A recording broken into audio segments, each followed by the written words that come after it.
గారు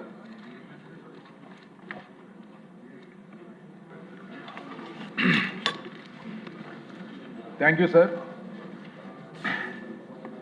మన రాష్ట్ర ఆర్థిక వ్యవస్థకి వ్యవసాయ రంగం, వ్యవసాయ అనుబంధ రంగాలు ప్రాణాధారం సార్.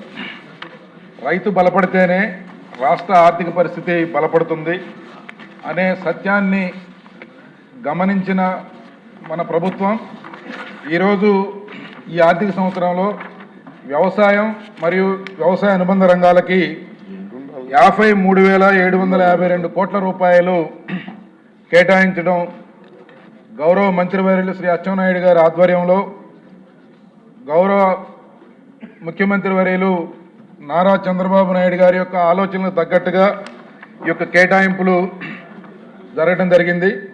25-26 సంవత్సరంలో 48,341 కోట్ల రూపాయలు కేటాయించిన చూస్తే దాదాపు 11.2% పెరుగుదల ఈ సంవత్సరం బడ్జెట్లో వ్యవసాయ రంగానికి కేటాయించడం జరిగింది. ఇది కేవలం సంఖ్యల పెరుగుదల మాత్రమే కాదు, ఇది రైతాంగంపై ఈ ప్రభుత్వానికి ఉన్న నమ్మకం, విశ్వాసం, వ్యవసాయ రంగంపై ఈ ప్రభుత్వానికి ఉన్న ప్రాముఖ్యత, అలాగే గ్రామీణ ఆర్థిక వ్యవస్థను బలోపేతం చేయడానికి బడ్జెట్లో ఈ కేటాయించడం జరిగింది. ఒకసారి మనం చూసినట్లయితే సార్, ఈ కేటాయింపులన్నీ కూడా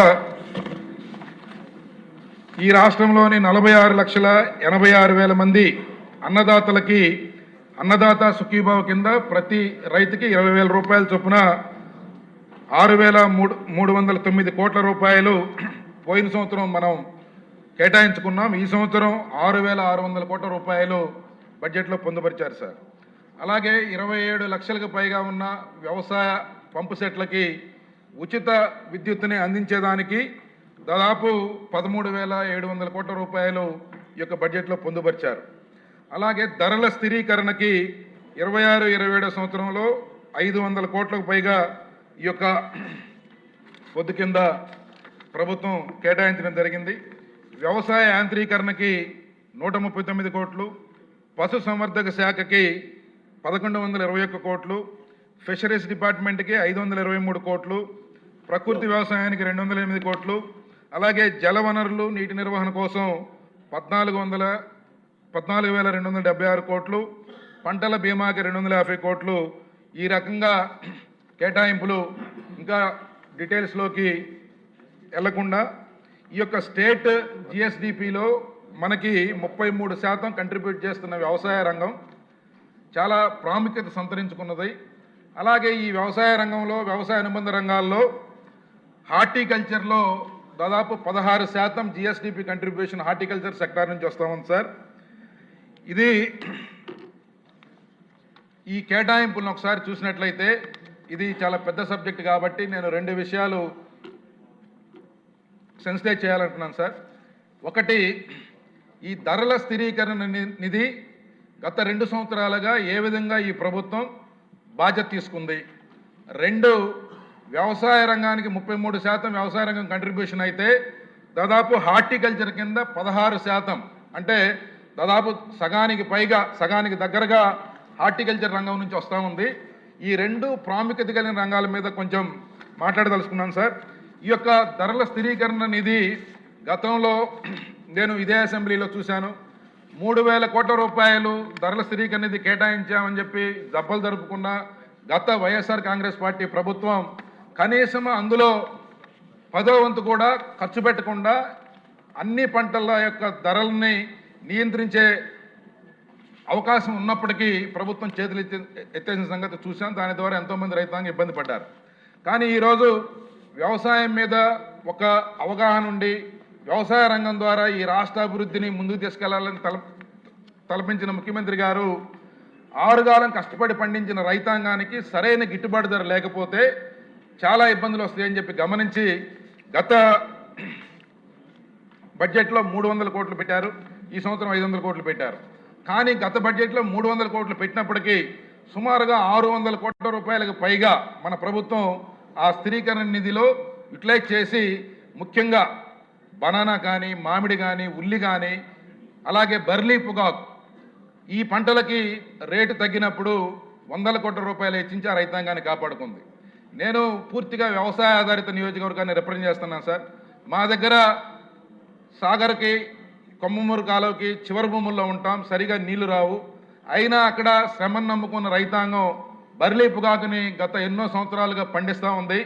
ఈ బర్లీ పొగాకు ద్వారా ఎంతో విదేశీ మార్గద్రవ్యాన్ని ఆర్జించి పెట్టడమే కాకుండా మా ప్రాంతంలో ఉండే రైతు కూలీలకి దాదాపు 5 నెలలు 6 నెలల పాటు చేతి నిండా పని కల్పించే రైతాంగం సార్. అయితే అంతకు ముందు సంవత్సరం బ్రహ్మాండంగా రేటు ఉండటం, ఒక్కసారిగా రైతాంగం అది రెగ్యులేటెడ్ క్రాప్ కాదు కాబట్టి రైతాంగం ఒక్కసారిగా 10 రూపాయలు మిగులుతాయనే ఆశతో బర్లీ పొగాకు సాగు చేశారు. కానీ 20,000 రూపాయల క్వింటాలకున్న పొగాకు 4,000కి 5,000కి పడిపోయింది.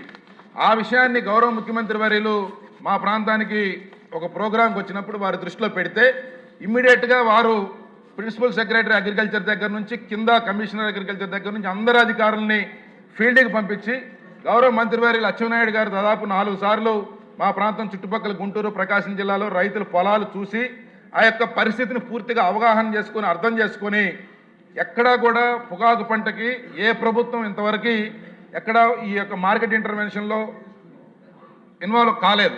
అయినప్పటికీ ఇది సిన్క్రాప్ కింద ప్రజలందరూ కూడా ట్రీట్ చేస్తారు. అయినప్పటికీ ఈ యొక్క రైతాంగం పడిన బాధని కష్టాన్ని అర్థం చేసుకుని ఈ ప్రభుత్వం 275 కోట్ల రూపాయలు బర్లీ పొగాకు ధర స్థిరీకరణ చేయడానికి ఎలకేట్ చేయటమే కాకుండా దాదాపు 20 మిలియన్ కేజీల పొగాకుని రైతాంగం దగ్గర నుంచి దాదాపు 30-40 వేల మంది రైతుల దగ్గర నుంచి చిన్నకారు రైతులకి ప్రాధాన్యత ఇచ్చి ఏ రైతుకి ఇబ్బంది లేకుండా మార్కెట్లో 20 మిలియన్ల పొగాకుని ప్రభుత్వం మార్కెట్ ధర కొనుగోలు చేసింది సార్.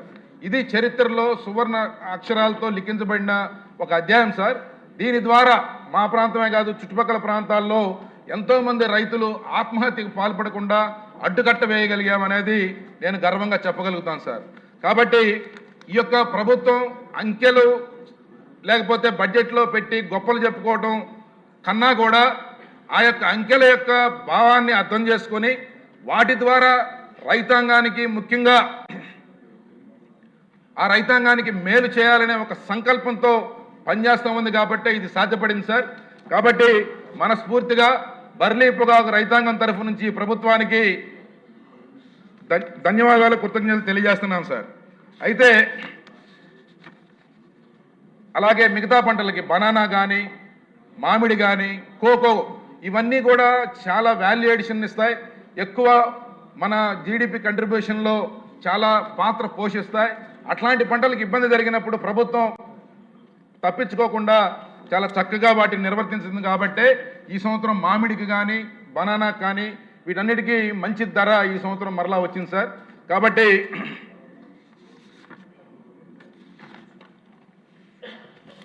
అయితే ఒక్కసారి మనం ఈ హార్టికల్చర్ మీద ప్రభుత్వం చాలా ఫోకస్డ్గా ఉంది. నేను హార్టికల్చర్లో పోస్ట్ గ్రాడ్యుయేషన్ చేశాను సార్. ఒక బొప్పాయి రైతుగా ఉన్నాను. ఈ యొక్క వ్యవసాయ ప్రాతినిధ్యం వహిస్తున్న వ్యవసాయ ఆధారిత నియోజకవర్గానికి రిప్రజెంట్ చేస్తూ ఉన్నా. ఈ యొక్క హార్టికల్చర్కి ఈ ప్రభుత్వం ఎంత ప్రాధాన్యత ఇస్తూ ఉంది ఎందుకు అనేది ఇక్కడ సభ్యులందరికీ అలాగే ప్రజలకు కూడా తెలియవలసిన అవసరం ఉంది సార్.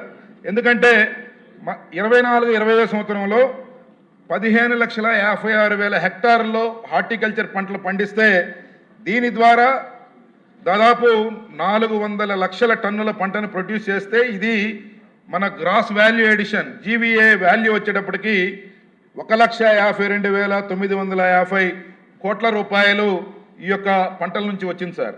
అయితే దీంట్లో ఒకసారి మనం చూస్తే 25-26 సంవత్సరానికి ఇది 1,77,422 కోట్లకి పెరిగింది ఏరియా పెరగటం వలన. అయితే ఒక్క ఏరియా పెరగటమే కాదు ప్రభుత్వం తీసుకుంటున్న చర్యల వలన గతంలో ఒకసారి మనం చూస్తే 2014-19 మధ్య కాలంలో 38,000 కోట్ల రూపాయల నుంచి 80,000 కోట్ల రూపాయలకి ప్రతి సంవత్సరం 17% గ్రోత్ రేటుతో వాల్యూ ఎడిషన్ అంత సంపద సృష్టింపబడితే 2019-24 మధ్య గత ప్రభుత్వం యొక్క నిర్లక్ష్య మోసపూరిత విధానాల వలన ఈ యొక్క హార్టికల్చర్ పంట పండించే రైతాంగం ఈ రాష్ట్రంలో పూర్తిగా దెబ్బతింది సార్. ఇది హార్టికల్చర్ అంటే పెరినియల్ క్రాప్స్ ఉంటాయి, లేకపోతే వెజిటేబుల్స్ ఉంటాయి. ఇవి ఒక్కసారిగా ప్రభుత్వం కనుక చేయి పక్కన పెడితే ఆ రైతాంగానికి చాలా ఇబ్బంది జరుగుతుంది. ఈ 2019-24 మధ్య కేవలం గ్రోత్ పర్సంటేజ్ 9% రికార్డ్ అవటమే గత ప్రభుత్వ నిర్లక్ష్యానికి ఒక సాక్ష్యం అని చెప్పి ఈ సందర్భంగా తెలియజేస్తా ఉన్నాను సార్. అయితే ఏదైతే ఈ హార్టికల్చర్లో అవకాశాలు ఉన్నాయి, మంచి కంట్రిబ్యూషన్ చేయగలుగుతున్నారు, వారికి తక్కువ సహాయం చేసినా కూడా ఎక్కువ ఫలితాన్ని సాధిస్తున్నారని చెప్పి గ్రహించిన ముఖ్యమంత్రి గారు ఈ యొక్క మేజర్గా పంటలు mango, orange, banana, papaya, tomato, onion, coconut, chilli, oil palm, brinjal ఇట్లా కొన్ని పంటల్ని వారు సెలెక్ట్ చేశారు. అలాగే ప్రాంతాల వైపు చూసినట్లయితే ఒక క్లస్టర్ అప్రోచ్ ద్వారా ఈ యొక్క ముఖ్యంగా అనంతపూర్ జిల్లా కానీ, సత్యసాయి కానీ, వైఎస్ఆర్, అన్నమయ్య, కర్నూలు జిల్లా రాయలసీమ ప్రాంతంలో, అలాగే కోస్తా ప్రాంతంలో ఏలూరు, ఈస్ట్ గోదావరి, అల్లూరు సీతారామరాజు, అలాగే మరలా రాయలసీమ ప్రాంతంలో చిత్తూరు, నంద్యాల, ప్రకాశం, పల్నాడు ఇట్లా ప్రాంతాల వారీగా మనకి చూస్తే అనంతపూర్లో దాదాపు 18,072 కోట్ల రూపాయల యొక్క సంపద ప్రతి సంవత్సరం ఈ హార్టికల్చర్ ప్రొడ్యూస్ ద్వారా వచ్చి మన జిల్లాలో హైయెస్ట్ ఈల్డ్ రికార్డ్ అవుతున్నది. దాని తర్వాత సత్యసాయి 11,754 కోట్లు. అంటే ఒకప్పుడు వెనుకబడిన ప్రాంతాలుగా గుర్తింపబడిన ఆ ప్రాంతాలు ప్రభుత్వం యొక్క విధానాల వలన, ముఖ్యంగా డ్రిప్ ఇరిగేషన్ ద్వారా నీటిని ఆదా చేయటమే కాదు, ఫెర్టిలైజర్ని ఆదా చేయటమే కాకుండా ఎక్కువ ఈల్డ్ వచ్చే విధంగా చర్యలు తీసుకోవటం ద్వారా ఈ యొక్క ప్రొడక్టివిటీ పెరగడం అనేది మనం చూసాం సార్. ఈ ప్రభుత్వం ఈ జీవీఏ అంటే మనకి ఎంత సంపద ప్రొడ్యూస్ అవుతుంది అనే దాన్ని ఏదో కాకి లెక్కలతో కబుర్లు చెప్పాలనే ఉద్దేశం ఈ ప్రభుత్వానికి లేదు సార్. మైక్రో లెవెల్లో రైతు సేవా కేంద్రాల యొక్క పరిధిలో, ఈ రాష్ట్రంలో ఉన్న వేలాది రైతు సేవా కేంద్రాల పరిధిలో ఏ పంట ఉంది, ఆ పంటని మనము ప్రొడక్టివిటీ పెంచాలంటే ఏ రకమైన చర్యలు తీసుకోవాలని చెప్పి ఒక మైక్రో లెవెల్ ప్లానింగ్ చేస్తూ ఉంది. దానికి ఒక ఎగ్జాంపుల్ చెప్పాలనుకున్నాను సార్. మనం